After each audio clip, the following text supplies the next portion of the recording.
السلام عليكم ورحمة الله وبركاته، أهلا وسهلا بكم ويا مرحبا ويلا حيهم. اليوم حنا في ضيافة الدكتور فيحان بن حمود العطاوي.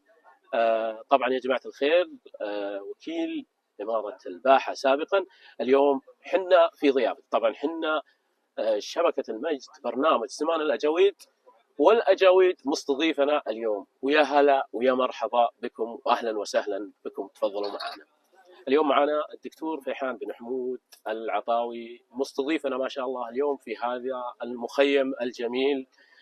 ويا مرحبا واهلا بكم وحياكم الله. مستضيف طبعا زمان الاجاويد والاجاويد، حياك الله ويا مرحبا وشكرا لك على هذه الضيافه. تفضل.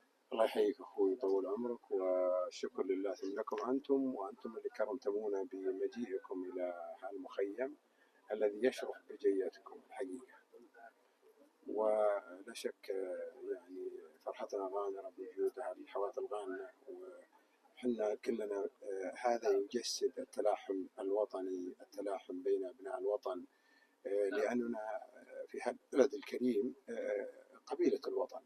والحقيقه اسعدتمونا كثيرا. وابو عبد الله الحقيقه الاستاذ عايض الغامدي راعي معروف ان اوجد هالاخوان وصار هو السبب. وحقيقه نحن نسعد بمثل هذه اللقاءات التي تندرج تحتها مثل ما قلت التلاحم الوطني والاخاء بين ابناء الوطن الذي ينعم بالخير في تحت ظل القياده الرشيده وفي هذا الوطن المعطاء.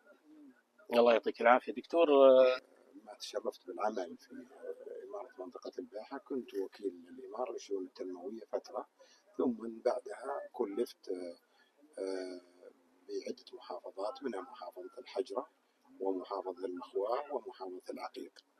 والحقيقة غامد وزهران ومنطقة الباحة منطقة واعدة تنمويا، ويمتاز أهلها بالعلم وبالتعامل الراقي. والحقيقة هي من المناطق التي تحظى باهتمام القيادة الرشيدة، تحظى بالتنمية المستدامة. نسأل الله سبحانه وتعالى أن يحفظ سيدي خادم الحرمين الشريفين وسمو ولي عهده صاحب السمو الملكي الأمير محمد بن سلمان بن عبد العزيز وكل المخلصين في هالبلد الكريم.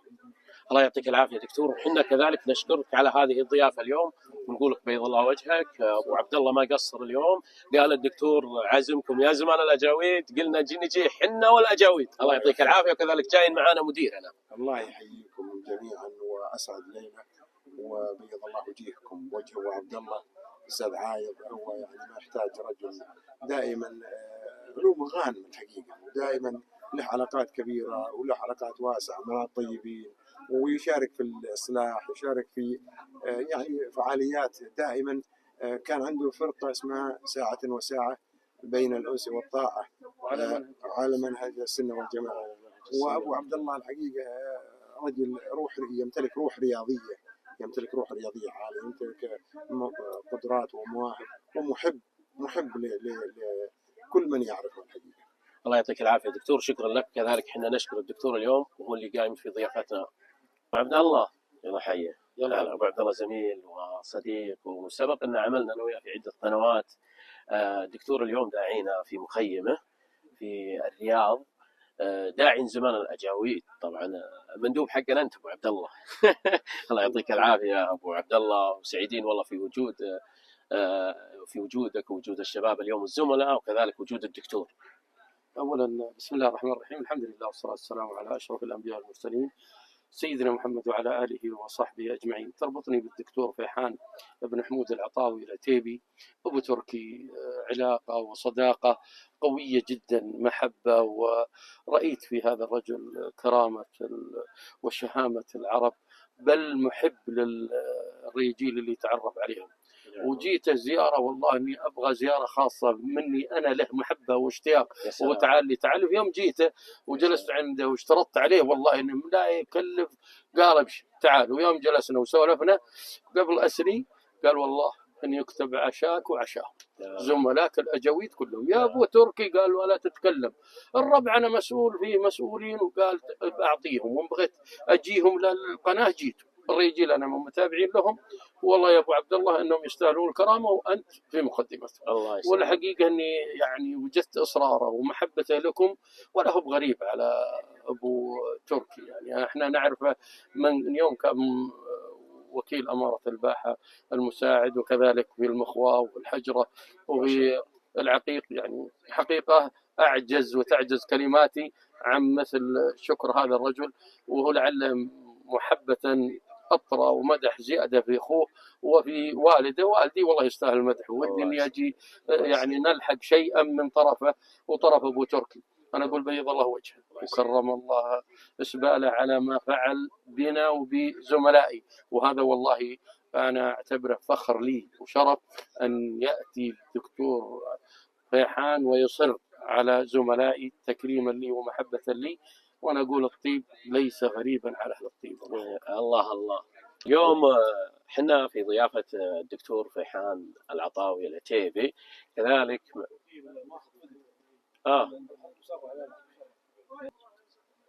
اليوم طبعا حنا في ضيافة فيحان الدكتور فيحان العتيبي، كذلك داعين اليوم داعي زمان الأجاويد والأجاويد. كذلك معنا مروان السيد مدير القناة، مدير زمان الأجاويد، أبو عبد الرحمن. يلا حي يا مرحبا، أهلا وسهلا. الله يبقيك ويسلمك ويبارك فيك، يا مرحبا ومسهلا. أهلا وسهلا فيك. نبي كلمة للدكتور. طبعا في البداية نشكر الله سبحانه وتعالى أن جمعنا في هذا اليوم المبارك، ثم تقدم بجزيل الشكر إلى الدكتور العتيبي حفظه الله ووفقه وسدده وبارك فيه وفي ماله وأبنائه. والدكتور صراحة أنا ممن تشرفت بمعرفته من سنوات طويلة، وزملت أبنائه في دراسة وفي مجمع الحلقات التحفيظ القرآن في هذا الحضن التربوي في ظلال كتاب الله سبحانه وتعالى. ثم تجدد هذا العهد، فما وجدنا من الدكتور جزاه الله خير إلا الترحاب والاستقبال الطيب. بيض الله وجهه وجزاه الله خير وشكر الله. ولا يستغرب هذا أولا لا من الدكتور كشخص ولا من هذه القبيلة العريقة قبيلة عتيبي، وفقهم الله وسددهم. الله يعطيك العافية. شكرا لك أحمد السكران، مقدم في برنامج الأجاويد. أحمد مقدم في التلفزيون السعودي سابقا. أحمد السكران أبو ديمة. اليوم احنا في ضيافة الدكتور فيحان العطاوي، ويا مرحبا. ونبغى منك كلمة أخوي أحمد. يا هلا بك يا أبو زياد، الله يجزاك خير، والله يجزاه خير الدكتور فيحان أبو تركي ويبيض وجهه. هو هالربع اللي من جينا وهم وادسين ويستقبلون ويهلون ويرحبون، ولا هي بغريبة عليهم ولا هي بغريبة على ربعهم كلهم. الله يبيض وجيههم، أكرمونا بضحكة حجاجهم قبل فنجان القهوة وسوالفهم الطيبة واحترامهم للضيف، وهذا مثل ما قلنا ما هو بغريب عليهم. أشكرهم على هالاستضافة الجميلة اللي أنت نومس بها مثل ما أنت نومس بجلستنا وجيتنا عند الرجال كلهم. الله يعطيك العافية حبيبي أبو ديم، الله يعطيك العافية. شكرا لك أبو ديم، الله يعطيك العافية. شكرا لك أبو عمر. اليوم احنا في ضيافة الدكتور فيحان حمود العطاوي، ما شاء الله. اليوم ضيفنا في هالمخيم الجميل واكرمنا وعشانا، والله يبيض وجهه. نبي كلمة يا أبو عمر، بمثل أنك ما شاء الله عليك أبو عمر. بسم الله الرحمن الرحيم، الحمد لله رب العالمين والصلاة والسلام على الأنبياء والمرسلين. اليوم شرفنا بضيافة أخونا الدكتور فيحان حمود العطاوي جزاه الله خير. الحقيقة كان الاستقبال طيب، واستقبلنا في مقدمة المخيم هو وأخوانه وأصحابه، وجزاهم الله خير ورحبوا بنا الترحيب الطيب ما شاء الله. ودخلنا في بيت الشعر ما شاء الله، البيت الذي كأنه قصر، واستقبلونا بالقهوة وبالشاي وبالعود الأزرق، ورحبوا فينا وهللوا فينا. وهذا شيء مو مستغرب من هذا الدكتور جزاه الله خير.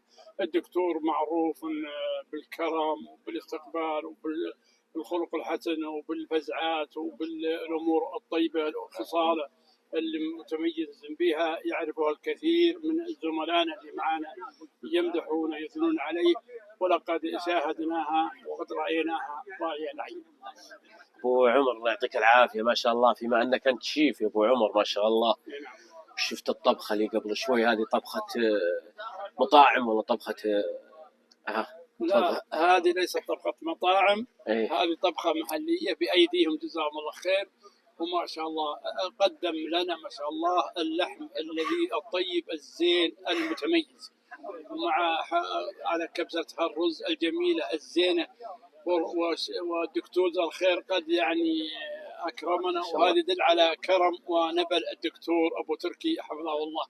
الله يعطيك العافية يا أبو عمر. علي العمري المعد ما شاء الله في برنامج زمان الجاويد، واليوم متشرف معنا في زيارة الدكتور فيحان العطاوي.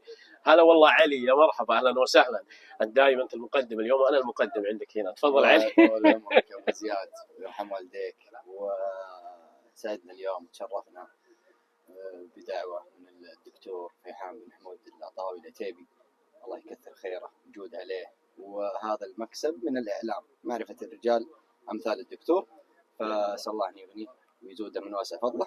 وعلى قولتهم خلص الكلام. شكرا لكم وشكرا لك أنت أبو زياد على الاستضافة الجميلة هذه، والله يرحم والديك، ونراكم على خير إن شاء الله بكرة في القناة.